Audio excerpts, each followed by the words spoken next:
make a crazy white dance mom type of exercise, you know, anything other than going to the gym. But it's alright, because right now, we're going to train us up some games. Got game number 1 right here. But, so we saw, if I'm not mistaken, we saw a Mirage pick coming out from Borgir. So it's pretty interesting to see now on the Mordex, keeping that scythe, but opting more for the gauntlets. That might be more like a play against bamya himself. I'm not sure. I have not seen too much of this guy's gameplay yet, other than in this tournament. So only time's gonna tell. Yeah, I mean, so bamya and borgir have been a couple of the people who seem to not pick up. So Korea's been out, we've had a couple of those. Bamya's been incredibly strong in how they're playing, so is borgir throughout today. Bamya has pulled out a couple things, and one of the strongest things they have definitely pulled out has been that Terrors. They've been absolutely vile to their opponents. And how they've Absolutely. run through it. They had a really strong game against Rain a few minutes ago, just before we went to break, and hopefully we'll see something a little bit similar to how well they've been playing. But borgir isn't going to be someone who's going to, you know, kind of let them get away with everything, but that ground pound killing that recovery really quick, stomp cider, keeping borgir away from the stage for a while. Oh my goodness, look at that damage too. It adds up so very quickly. This is why Terros is being used by so many players. Even with that sidelight KOing there, it's so much damage in such a short amount of time. That's why you see players like bamya, who are traditionally on Scythe, now over onto the Terros. I mean, that's just the problem with buffing that hammer. It was honestly fine where it was, but still, we need a Scythe more than anything getting that Nair. Oh my goodness. Are you kidding me? I thought that was just gonna be like a traditional, like regular old, you know, ladder combo, but no. Borgir taking it the full mile, making a sprint down to the finish line. But still, he does have to face against this hammer. It's gonna be really hard to avoid these KOs for long. So he's gotta get the extra credit now, but he's going for it! Wow! Game 1, and we already have fireworks from Borgir. That's ridiculous. You know, I didn't even get to say many words on that. That was like a 2-minute game, not even. Oh yeah, my goodness. that was a lot. That was a lot. That was quick. That was flashy and fancy. That's what we want to see. We like games like this, so we could just keep that going. We greatly appreciate it here in the casting desk, and I think the viewers would as well. But yeah, no, absolute fireworks coming out there, showing why Scythe is such a dominant weapon. I mean, even though it is such a good weapon, I say that a lot, it does take a lot of skill to use professionally. So being able to pull something like that off, that was not easy. Killing with the Nair, like, I don't know, like, you just never see KOs with Scythe Nair. You just don't. It's you know, either you're using it to try and, you know, make a gimp happen, or maybe just trying to extend those combos with the Sair Nair. But there, he just said, screw that. I don't need a KO move. I just need more Nairs. And taking it off the top, beautifully done. And yeah, getting back into game number 2 here. No swaps from either competitor. I'm expecting that we're going to see the same picks throughout. Unless Borgir is back into a corner, maybe he'll pick up that Mirage if that becomes the case. But we'll see. Getting game number 2 over Small Forge to the Lions. Here we go. Well, what you're immediately seeing, bamya, is like, I want to change up my skin. And I want to look a little bit more holly and jolly while I go through this. I need a little bit of a mix-up, but I don't want to take it off that Terros. Roman Reigns, no longer here. Welcome, Holly Jolly Terros. I don't even think that's his name, because that's the Ember skin. But Borgir's already gone very little to come back. Barely touches that wall. Bamya not really able to hold up much of their own in that edge guard, because they also had not much. Couple Nairs. You're seeing a lot more sort of like edge play between these two. There's that stop set, and immediately takes first stock. I gotta say, I respect the aggression off stage from Borgir, because when you're fighting against Hammer off stage, it is really, really scary, because you know that any moment you could just be voided by this recovery. So you really gotta be careful, but also be careful of the ground pounds Borgir is just taking down there. That's 2 stocks up for bamya. Yeah, bamya really holding, as I said, that very strong position. Losing that first game, giving themselves that reawakening by the looks of it. Kind of a little bit of footsie. Neutral light misses the neutral sig, gets punished for it coming off the side. But again, bamya really has that little bit of time to play with as he goes down to his second stock. Oh yeah, I mean the lead, as big as it is, it's amplified by the fact that it's Taros, and we've said time and time again that high damage with those high damage weapons is just a recipe for disaster, and bamya has proven that right now, able to get a nice bread and butter combo.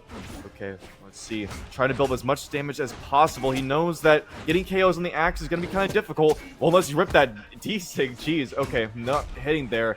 But still, okay, gonna swap over that hammer for the consistent KO options of the Stomp Stare. There it is, and that is gonna close it out. Now going 1-1. That is an insane reversal there, just like the difference in game number 1. It was all the Borgir show, and now bamya is stealing the spotlight to take this into game number 3, 1-1. Definitely. Oh, and there it is. There it is. Sorry, I hate to interrupt, but there it is. The Mirage pick. Like I said, I thought this would come out if he was backed into a corner. Taking a little bit earlier. Some people wait till they lose 2 games to pull out the one that they're most confident with. But Borgir maybe choosing the smarter road here by, you know, starting to pick the better option earlier. Yeah, definitely. And I think I said it earlier that he pulled this out a couple of times this set. And so did Muna. I believe, pulled out obviously that swap to try and get that victory, and we're gonna hopefully see a couple of these come throughout. You know, as the bracket's been going on, we've been seeing this whole idea that, you know, you play on one legend, it's not maybe gone too well for some reason, you swap it up, you get this really strong sort of push into that slight lead. But bamya did something different. Was he won a game, lost the game, won a game, and then swapped off of his win. Interesting. To his Taros. Yeah, I mean, you know, the saying goes, if it ain't broke, don't fix it, but I guess sometimes it doesn't hurt to pre-patch it up, you know, just like put a band-aid on it, you know, a precursor to what might come. And Borgir, now he's in the lead a little bit here, you know, starting to get some damage built up on the scythe, trying to avoid these nairs and stomps, but nope, not enough there. The nair going to take off the side, or no, that's not the side. Nairs do not take off the side, they take off the top. But yeah, relatively even now. Borgir on the scythe. He's definitely been doing a lot of scythe. I've noticed throughout his sets so far in this tournament, it's mainly been the scythe show. And I mean, in game number 1, he really proved that why. Like, that was just, I'm still thinking about that. That was an insane play. I mean, you're definitely right, and I think something you said, and it's complete. I'm gonna be honest, I have a comment in my head, and it's gone already. I'm running through like 7 different things right now, trying to process this amazing gameplay, seeing everything that's going on between the two of these, Borgir and bamya, just neck and neck repeatedly, while also trying to press buttons and make sure that everyone gets to enjoy the stream to its fullest. Oh yeah, give it up for Expired's multitasking. It is not easy. But neither is playing at this level of tournament, and we're seeing it right now because the gameplay is getting fierce. It is getting really, really fierce. Both of them playing kind of footsies right now. I mean, neither one of them will whiff any attack. Of course, with Scythe, you have a lot more leeway on the whiffs, but still, when you've got Hammer right there to stomp stare you into oblivion, you've got to be really careful. Oh man, the cheesy side seg, man, that is so scary. Even though it looked like it wasn't going to catch, well, I mean, it didn't catch, but even though it looked so far away, you never know when that hitbox is going to catch. But okay, there we go. Got a nice stomp stare. And, you know, we got KO percentage, I believe, at this point for bamya, but still, all it's going to take is 1 or 2 good combos from this axe or a hammer, and this could even things up. I don't know if he's going to get those 1 or 2 chances in a second. There's that side light, doesn't get the recovery, Yep. Does get the second one, which is going to take it 2-1 so far towards bamya. That Mirage pick really comes in handy for him at the moment. Yep, and now we see bamya now swinging over to his more recognizable legend, that being his Mordex, and yeah, I'm surprised I didn't see this come out earlier, but still, like I said, that does have something to do with the fact that Taros has been incredibly strong after Hammer got buffed, and yeah, so we're gonna see if he's gonna turn things around. We got the Scythe Ditto now, so expect to see a lot of whiffing. That's usually what that entails. But okay, we got a map swap as well over to the small, World's End, and that means no platforms, so no safe landing. It is all danger up in here. You're definitely right, and essentially I want to see where bamya wants to really take this. Ooh. They had that little bit, I wouldn't even say a fumble in that last one. Bamya played incredibly well on that Taros. But I think just the Mirage really just held out a little more. And I don't know if it's the same for yourselves in North America, but I've been seeing a lot more of that hammer in my own queue, and So You know, I like so with NA, at least what I've seen so far is like it's basically just more Taros players. It makes sense because like really that damage increase is really going to exacerbate the already high damage of Taros while leaving characters with like lower damage. Like I play Sentinel, for example. I'm a hammer main. But no one's really on Sentinel now, even though I think it's a really top tier character. But that's just because the hammer buffs didn't really target that. It's more towards that high damage Taros. But yeah, anyways, getting back into the meat of the game here, because right now, Borgir is trying to take things 3-1 against Bamya. This scythe has not been holding up. Oh, very nice GC sidelight there, canceling out that dare, which was surely taking his stock. He wants to take another 3-stock.